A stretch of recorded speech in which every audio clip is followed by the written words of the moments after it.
मुझे अभी चीफ तक जस्टिस आप ऑफ पाकिस्तान ये जस्टिस फायज ईसा, उन्होंने आज एक नई तारीख रकम की सुप्रीम कोर्ट की कार्रवाई और फुल कोर्ट चीफ जस्टिस जिसमें मौजूद सारा दिन लाइव टीवी चैनल्स ने देखी। और केस भी कौन सा लगाया? प्रैक्टिस एंड प्रोसीजर्स एक्ट, वो कानून जिसके तहत सुप्रीम कोर्ट के चीफ जस्टिस के अपने इख्तियारात को मुतवाज़न करने की कोशिश की गई है कि वो सुओ मोटो का इख्तियार बजाय ये कि एक फ़र्द वाहिद चीफ जस्टिस ऑफ पाकिस्तान ले, उसकी बजाय 3 जो सीनियर जजेज़ हैं चीफ जस्टिस और 2 सीनियर मोस्ट जजेज़ वो लें। अपील का हक़ दिया गया, बेंचों की तश्कील के ऊपर तरीक़ाकार की बात की गई। तो क्या ये मुतवाज़न करना दुरुस्त बात थी या गलत बात थी? इसके ऊपर एक हुक्म इम्तनाई फॉर्मर चीफ जस्टिस दे चुके थे, इसलिए इसके ऊपर कोई काम वाम हुआ नहीं, रुक गया मामला। लेकिन मौजूदा चीफ जस्टिस ने आते ही एक कमाल ये किया कि फ़ुल कोर्ट बनाई, जो बंदयाल बनाने पे तैयार नहीं थे। इन्होंने पहले दिन ही फुल कोर्ट भी बनाई, पहले दिन ही लाइव दिखाई भी, ट्रांसपेरेंसी दिखाई, लोगों के सामने अहवाल दिखाया। 2-3 इश्यूज़ हैं इस केस के हवाले से। एक तो मैं उसको स्टार्ट में पहले कह दूं कि जितने कॉन्स्टिट्यूशनल मैटर्स हैं, जितने हाई प्रोफाइल पॉलिटिकल केसेस हैं, उनका लाइव दिखाया जाना बहुत अच्छी बात है। कॉन्स्टिट्यूशनल मैटर्स का ख़ास तौर पर लोगों के सामने जाना चाहिए, राइट और रॉन्ग है क्या, बहुत ही ज़रूरी, इसके ऊपर दो राय नहीं। किसी की कोई क्रिमिनल केस आ जाए फाइनल अपील में या और आ जाए, वो दूसरा केस होता है, उसकी नोयत भी मुख्तलिफ हो जाती है। लेकिन जो कॉन्स्टिट्यूशनल मैटर्स हैं और हाई प्रोफाइल पॉलिटिकल केसेस हैं, जैसे नवाज़ शरीफ की नाअहली का फ़ैसला था अकाउंट रिसीवेबल के ऊपर, अगर वो अदालत ने लाइव दिखाया होता और वहाँ पर किसी वकील ने सवाल जवाब सही से किया होता, वैसे ना किया होता जैसे आज वकील कर रहे थे, तो लोगों को खुल के पता चल जाता कि केस तो आया था पनामा का, यहाँ इकामा आ गया और इकामा के अंदर भी अकाउंट रिसीवेबल आ गया, उसके ऊपर डिस्क्वालिफिकेशन होगी। तो इस तरह का मामला उससे गुरेज करना चाहिए। लाइव दिखाना एक और चीज़ जिससे एक्सपोज हुई कि हमारे लॉयर्स, जिनकी अब कई कई करोड़ रुपया फ़ीस है, कुछ वो पर्ची काट के लेते हैं और कुछ पर्ची काटे बगैर अंडर दी टेबल लेते हैं।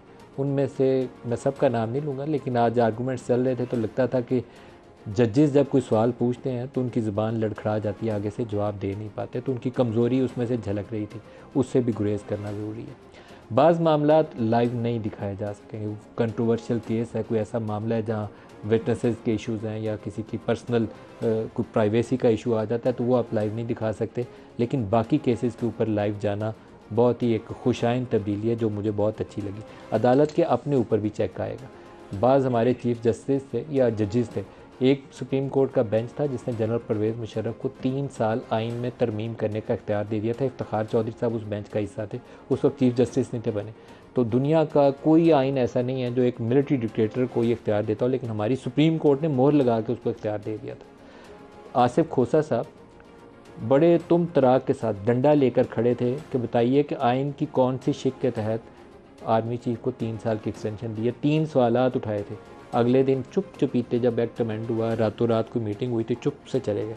हम सोच रहे थे कि आज से आर्मी चीफ की एक्सटेंशन का रास्ता हमेशा से बंद हो जाएगा, वो बल्कि उसको पक्का करके चले गए, क्योंकि उसके बाद लॉ अमेंड हो गया, 3 साल की जनरल बाजवा को एक्सटेंशन मिल गई।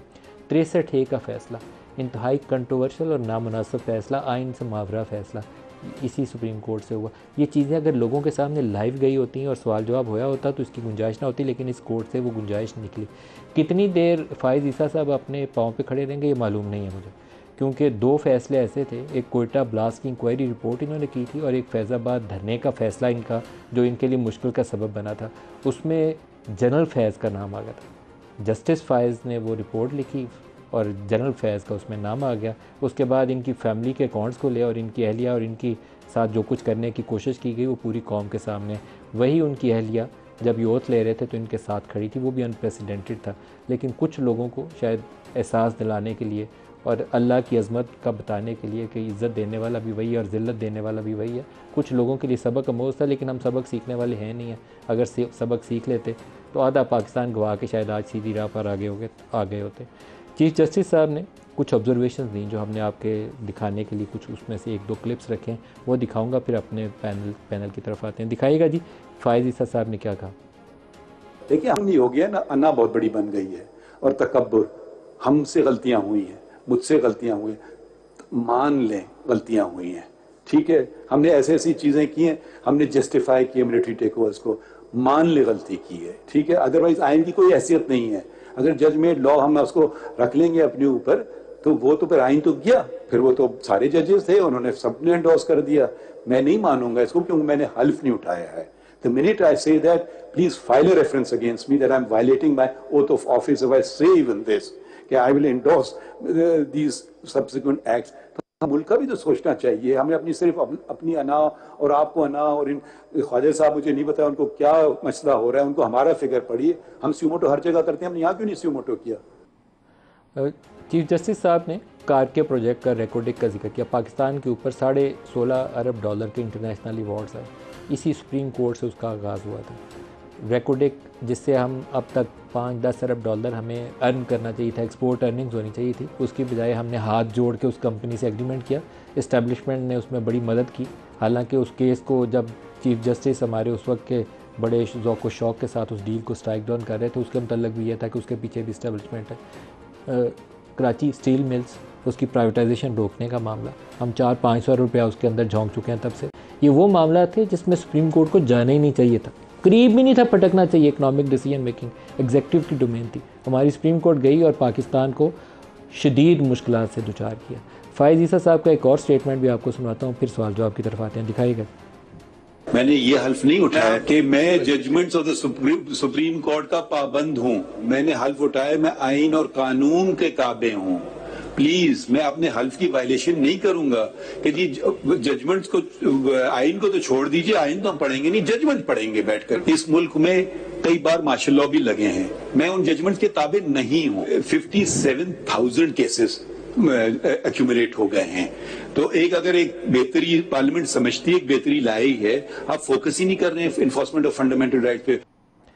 जिस केस को सुप्रीम कोर्ट ने आज सुना सारा दिन, इसको 3 अक्टूबर तक के लिए अभी मुलतवी किया गया है। एक चीज़ मैं यहाँ कह दूँ, ये जो तरमीम है ये दरकार है, होनी चाहिए। एक फ़र्द वाहद को इतना इख्तियार नहीं होना चाहिए कि वो जिस तरफ चाहे सुप्रीम कोर्ट को डिक्टेट कर दे, अपनी मर्ज़ी के बेंच बनाकर। PMLN वो उनको कहती थी, वो पसंद के बेंच 2 बंदे या 3 बंदे बैठा के बंदयाल साहब फैसला कर देते हैं। लेकिन हमारे आइन के अंदर एक फेडरल लेजिस्लेटिव लिस्ट, उसका शायद क्लॉज 55 है, जो सुप्रीम कोर्ट को एम्पावर करता है अपनी कानून साजी के हवाले से, अपनी वर्किंग के हवाले से। तो हमारे सामने वो भी पेश नज़र रहना चाहिए। जो चीज़ रिक्वायर्ड है, सुप्रीम कोर्ट अपनी फुल कोर्ट मीटिंग के तहत भी उन रूल्स को फ्रेम कर सकती है। लेकिन अगर कहीं आइन कदगन लगाता है तो चीफ़ जस्टिस ने आज कहा भी कि वो आइन के ताबे रहेंगे। तो आई होप कि उन चीज़ों को पेश नज़र रखा जाएगा।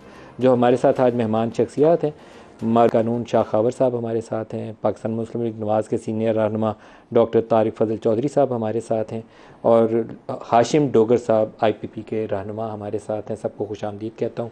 शाह खावर साहब, आपसे पूछूँगा, लाइव दिखाना और केस की नोयत दोनों के ऊपर आपसे कमेंट चुका। देखिए, कल से जब से चीफ जस्टिस ऑफ पाकिस्तान ने हलफ लिया, एक पॉजिटिव वाइब्स जो हमें नज़र आई। बिल्कुल, एक तो आज भी जब वो तशरीफ़ लाए बतौर चीफ जस्टिस, तो हमने देखा कि उनको एक जो रवायती एक चीफ जस्टिस को गॉड ऑफ ऑनर दिया जाता है, उन्होंने नहीं लिया और वो बड़ी सादगी से आए। और दूसरा ये है कि वो एक चीफ जस्टिस का जो प्रोटोकॉल और लंबी चौड़ी सिक्योरिटी वो भी उन्होंने नहीं ली, और वो अपनी प्राइवेट गाड़ी में आए।